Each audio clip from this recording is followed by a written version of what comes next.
সন্তান যেমনই হোক না কেন, প্রতিটা বাবা মার কাছে তার সন্তান যেন নয়নের মণি।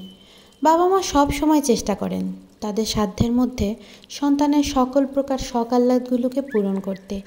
যদি তারা পারতেন, হয়তো আকাশের চাঁদটাও সন্তানকে এনে দিতেন, শুধুমাত্র সন্তানের মুখে এক টুকরো হাসি ফোটানোর জন্য। আসসালামু আলাইকুম। আরও একটা নতুন ভিডিওতে আপনাদের সবাইকে স্বাগত জানাচ্ছি। আমি রুমা, বলছি মানিকগঞ্জ থেকে।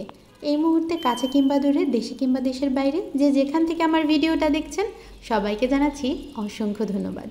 আই হোপ সম্পূর্ণ ভিডিওটি জুড়ে আমার সাথেই থাকবেন। কাল রাতে মাকে বলেছিলাম আমার ছিটা রুটি খেতে ইচ্ছে করেছে, আর সকালবেলা ঘুম থেকে উঠে দেখি মা শিলপাটায় চাল বেটে ফেলেছে। যেখানে আজকালকার মানুষ সামান্য আদা রসুনটুকু ব্লেন্ডারে ব্লেন্ড করে নেয়, আর সেখানে ভাবতে পারছেন আমার মা কত কষ্ট করে শিলপাটায় চাল বেটে নিয়েছে।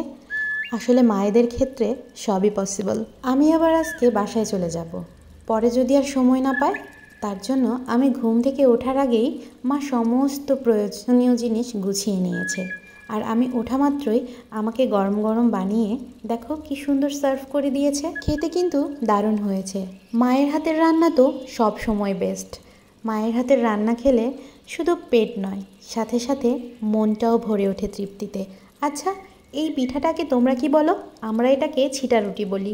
বাবা মায়ের আর্থিক অবস্থা নিজ চোখে দেখার পরে অতিরিক্ত চাহিদা আমার কোনো কালেই ছিল না। তবে হ্যাঁ, এরকম ছোট ছোট আবদার আমি হরহামেশাই করে ফেলি, আর আমার মাও উঠে পড়ে লাগেন আমার এই ছোট ছোট আবদারগুলো পূরণ করতে। এই কটা দিন মায়ের বাড়িতে থেকে ভীষণ ভালো লাগলো। না ছিল সংসারের চিন্তা, না ছিল রান্নাবান্নার চিন্তা। কাল থেকে আবার ফিরে যেতে হবে চিরচেনা সেই রুটিনে। আবার সেই সকালবেলা উঠে নাস্তা বানাও, আবার দুপুরে খাবার রান্না করো। মা ছেলে আবারও একা হয়ে যাব। আগে তো তোমাদের ভাইয়া বাসায় ছিল, সেও এখন বাসায় নেই। খুবই খালি খালি লাগে। এখন কিন্তু আমি বাসায় চলে এসেছি। মা কিছুটা পিঠা দিয়ে দিয়েছিল যাতে আমার এসে আর রান্না করতে না হয়। একটা জিনিস খেয়াল করো, তোমার মা যতই গরিব হোক না কেন, দেখবে তুমি যখন বাসায় ফিরবে ঠিক ছোটোখাটো একটা ব্যাগ তোমার হাতে ধরিয়ে দিবে। এই যে দেখো না, কটা পিঠা বানিয়েছিল, তারপরেও আবার আমাকে কিছুটা দিয়ে দিয়েছে।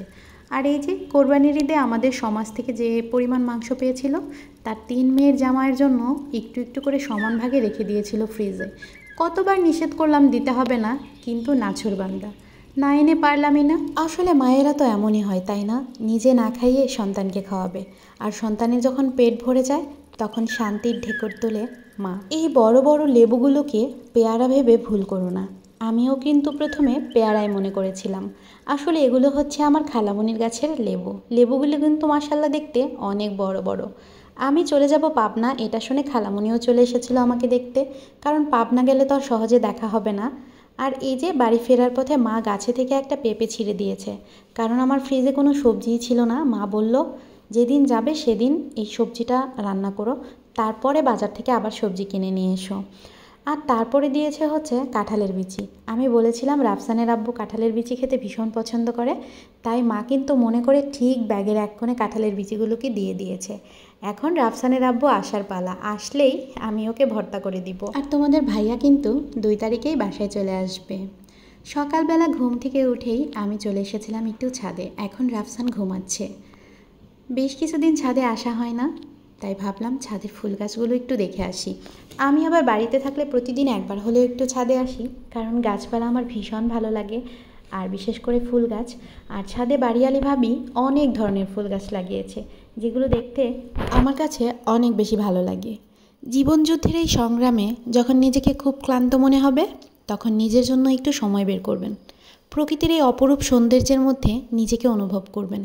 দেখবেন মুহূর্তের মধ্যে আপনার সমস্ত ক্লান্তি প্রশান্তিতে পরিণত হবে। জীবনটা খুবই অল্প সময়ের জন্য, তাই জীবনের সকল টানাপোড়েন হাসি মুখে মেনে নিয়ে জীবনটাকে উপভোগ করুন। ছাদ থেকে নেমেই আমি কিন্তু আমার সোনামণির জন্য নাস্তা রেডি করে ফেলেছি।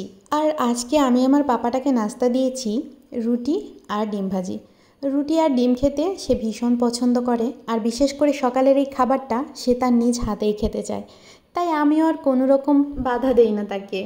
আর দেখুন, আপনারা কিন্তু অবশ্যই মাশাআল্লাহ বলবেন। রুটিটা দিয়ে ডিমটা কত সুন্দরভাবে ধরে, আর তাকে দেখেই বোঝা যাচ্ছে খাবারটা সে কত বেশি এনজয় করছে। তো ছেলেকে খাবার খাওয়ানোর পর আমি হচ্ছে বাকি যে রুটিগুলো আছে আমার জন্য এখন ছেঁকে নিব। আর আমি হচ্ছে চা দিয়ে রুটি দিয়ে খাবো। সত্যি বলতে আমার না এখন একদমই রান্নাবান্না করতে ইচ্ছে করে না, কারণ রাফসানের আব্বু বাসায় নেই, তাই একা একা কেমন যেন লাগে। যদি রাফসান না থাকতো তাহলে আমার মনে হয় আমি আমার সারাটা দিন চা আর রুটি খেয়েই পার করে দিতাম, কিন্তু সেটা তো একদমই করা যাবে না। ওই যে ছোট সাহেব আছে না, চলুন এবার নাস্তা করতে করতে আপনাদের সাথে কিছু কথা শেয়ার করি। প্রতিটা মাই চায় তার মেয়েটা যেন শ্বশুরবাড়িতে ভালো থাকে। মা বাবা তার সর্বোচ্চ দিয়ে চেষ্টা করে তার মেয়েটাকে সাজিয়ে গুছিয়ে শ্বশুরবাড়ি পাঠাতে, কারণ সে জানে তার মেয়ের সুখ অনেকটাই ডিপেন্ড করে টাকা পয়সার উপর, আর বাকিটা ভাগ্য। কিন্তু ভাগ্য কজনকেই বা সাথ দেয় বলেন? সবার আর্থিক অবস্থা তো আর এক হয় না। কিন্তু আফসোস, শ্বশুরবাড়ির লোকজনেরা এটা বুঝতেই চায় না যে বাবা মা তাদের কলিজার টুকরা মেয়েটাকেই তাদের বাড়িতে চিরদিনের জন্য পাঠিয়ে দিয়েছেন। যার বাবার বাড়ি যত বেশি টাকাওয়ালা, তার আদর যত্ন যেন তত বেশি। আর যদি যৌতুক একটু কম হয় তাহলে শুনতে হয়, কি এনেছো বাবার বাড়ি থেকে? আমরা মুখে যতই বলি না কেন, যৌতুক দেওয়া কিংবা নেওয়া দুটোই শাস্তিযোগ্য অপরাধ। কিন্তু আমরা কখনোই আমাদের সমাজের এই চিরচেনা নিয়মের বিরুদ্ধে যেতে পারবো না। ভালো থাকুক পৃথিবীর সমস্ত বাবা মাগুলো, যারা সন্তানের মঙ্গলের জন্য নিজেকে বিলিয়ে দিতে একবারও ভাবেন না। এতক্ষণ পর্যন্ত যারা আমার সাথে ছিলেন অবশ্যই মনে করে ভিডিওতে একটা লাইক করে দেবেন। আজকের মতো এখান থেকেই বিদায় নিচ্ছি, দেখা হবে নতুন কোনো ভিডিওতে। ততক্ষণ পর্যন্ত ভালো থাকুন, সুস্থ থাকুন, আপনজনদের খেয়াল রাখুন। আপনার জীবনের প্রতিটি মুহূর্ত হয়ে উঠুক ফুলের মতো সুন্দর। আল্লাহ হাফেজ।